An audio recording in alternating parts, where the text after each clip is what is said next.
how to make a resume when you're applying for a part-time job. Watch this video, you're gonna get some tips about what to include, what not to include, and really the strategy that you should use when making your resume. Okay, so I want to give you a little bit of information before we dive into it. We're gonna look at some resume examples, we're gonna look at an actual job and how you would apply to it. A couple of things you should keep in mind as we go along.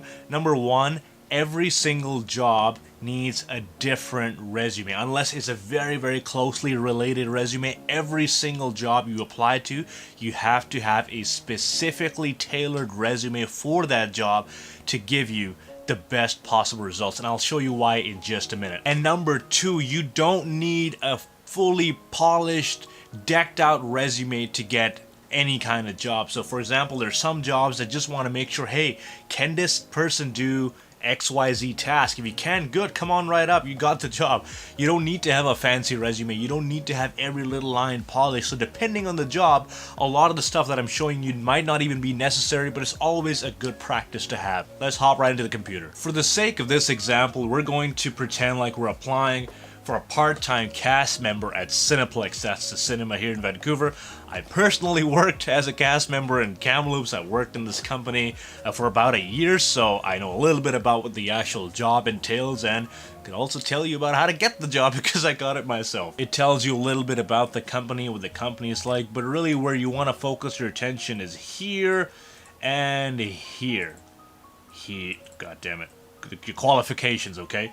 So you want to see this is what you'll be doing on a daily basis. This is what your hours are going to look like. This is what the position entails. So you can clearly see it says part-time position. If you're a student and you're looking for something part-time, that's the job for you. One thing you got to realize about a lot of these part-time jobs is that their turnover is very high, meaning a lot of people join, a lot of people leave, a lot of people join again, a lot of people leave again. So constantly they're going in and out of people.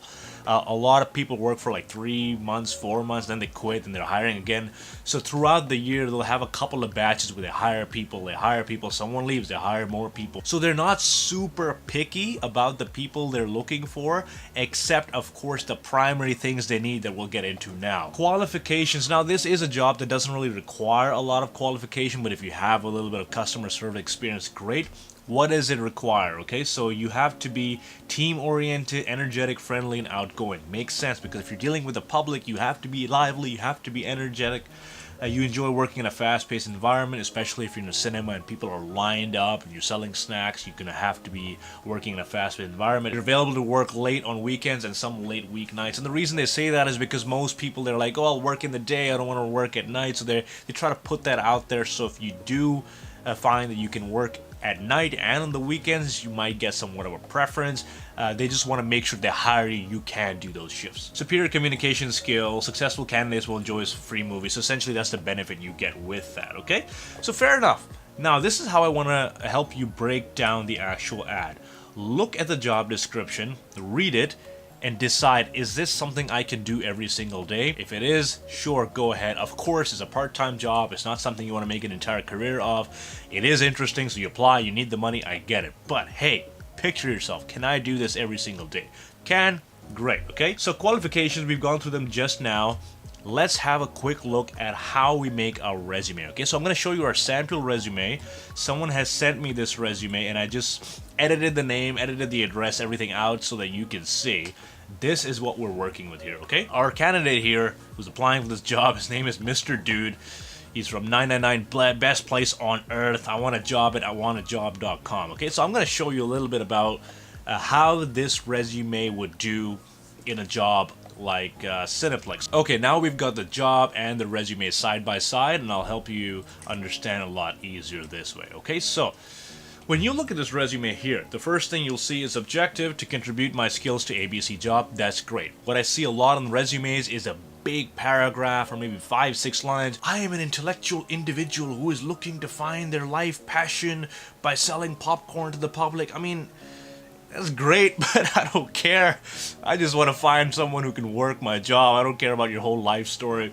So in your objective, in your career objective, one line, to obtain the position of XYZ. So this one right here, it'll do the job. You can write, to contribute my skills to get the position of cast member at Cineplex. Okay, of course you'll work the grammar a little bit better, but that's pretty much all you want in your objective section.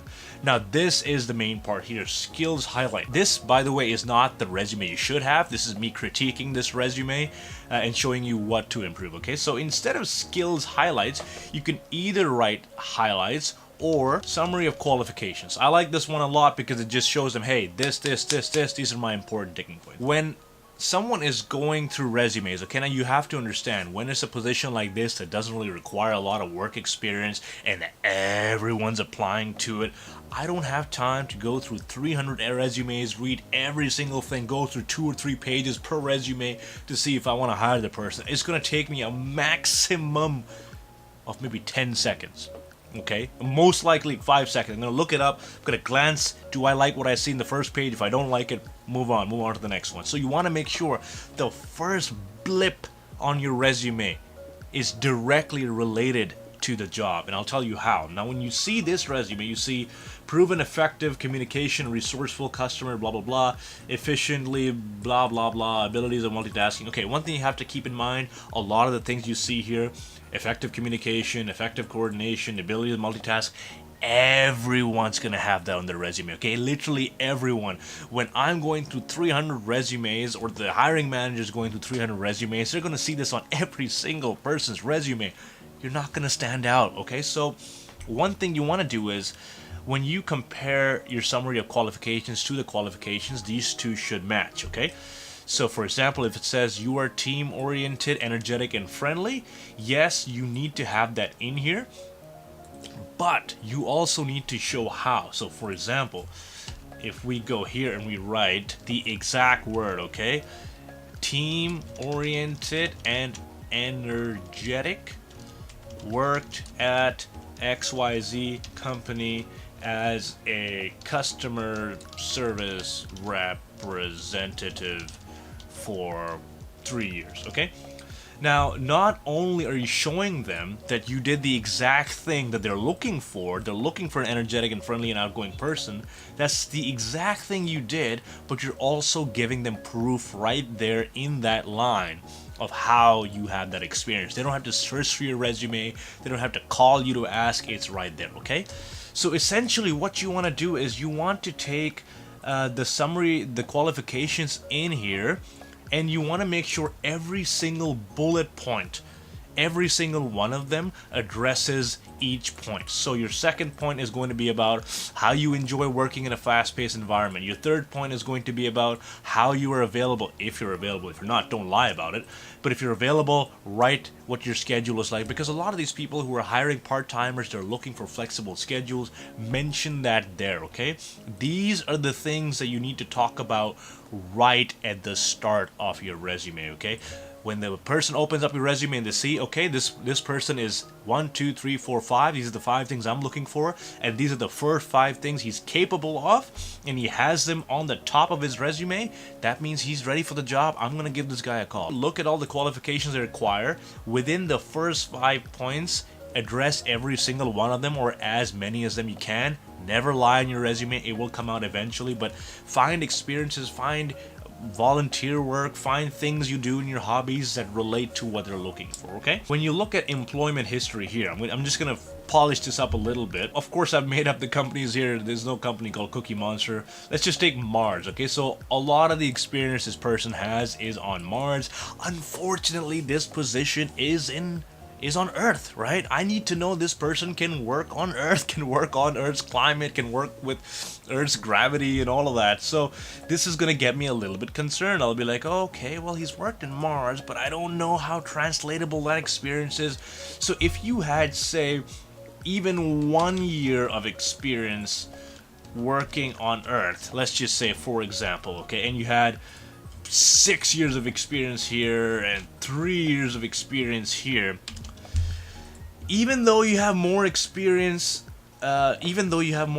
here working abroad, just because I can see that you've worked where I'm hiring, it gives me some comfort that, okay, this person will blend in just fine. He'll do just okay because he's worked for a year in this environment, as opposed to, say, if we went back to Mars and you had 4 years of experience in Mars and 2 years, like 8 years of experience, I still think you can only work on Mars. I don't really know if you can work on Earth, you know? So similarly, if you have international experience, you worked in different countries, some places might think of that as, well, I don't know if that's going to relate to our culture. How is the language? How is this person going to navigate our culture? So it's always really good to have some sort of local experience, and it doesn't have to be work experience. You can even mention your volunteer experience. So it doesn't always have to be employment history. It can also be relevant experience. So even if you haven't worked somewhere, you can always write down University of blah biddy blah, worked as a volunteer. Okay, and the most important part is describe what you did. That's how they know. They're not gonna know just based on the role. So for example, just ignore all the technicalities here. You can write, help 300 students adjust to university life, or something of that sort. Tell them how you were able to meet, again, the qualifications through your experience. So essentially what you're doing in your relevant experiences, you're just expanding on the summary of your qualifications. Of course, when you're here, it says loyalty to the company's policies. You're going to give an example of that. If it's here, volunteer, help students, you're going to give an example of that here as well. So with every single relevant experience you note down, give some experience that directly relates to those qualifications, and you're going to do that for all of them. If you just have the one line here, even if it's directly related, like you're a cashier at McDonald's, very relatable, it doesn't really tell me anything about you. It doesn't tell me what you did on a daily basis. It doesn't tell me what you did beyond your duties. So tell me not only what you did on the duty, but how you went beyond to serve in that role. That's what's really going to make you stand out, okay? One last thing to note is references. You don't really need to put your references on the resume. If we like your resume and we contact you and we like what we see, we call you in for an interview, the interview goes great, we'll just ask you to provide references then, because we're not going to contact references for every single person who applies. It's just too much work, and it saves you all this space on your resume to add other things like your hobbies or whatever, okay? Now, we've had a look at the resume, we've had a look at what to do, we've had a look at what to tackle to really get it, okay? Every single job you apply to, okay, this is just for Cineplex, okay? If you apply to a different job that have different qualifications, all of your summary of qualifications will be different. They're not going to be the same one as the last job, so you can't have one resume and throw it everywhere, okay? What's going to happen is you're going to have a mediocre resume and you apply to a lot of places, and none of those places will see your resume as particularly standing out. As opposed to if you took in the extra effort, you really looked at what they're looking for, you customized your resume accordingly, and you made your resume, then you have a really good shot at every single place you apply to, okay? If you don't get called for interview, chances are they're already hired for the position, or they had too many resumes and it just didn't get to yours. It doesn't mean your resume isn't good, it just might mean it's bad timing. Or B, for some reason it wasn't obvious enough to the hiring manager that you were qualified. So you want to make it as simple as possible for the hiring managers to understand. The moment they look at your resume, the moment they read the first paragraph, they're like, okay, team oriented, he's got communication skills because he's done XYZ, he's got ability to communicate with people very fluently because he's been blah blah blah for XYZ years.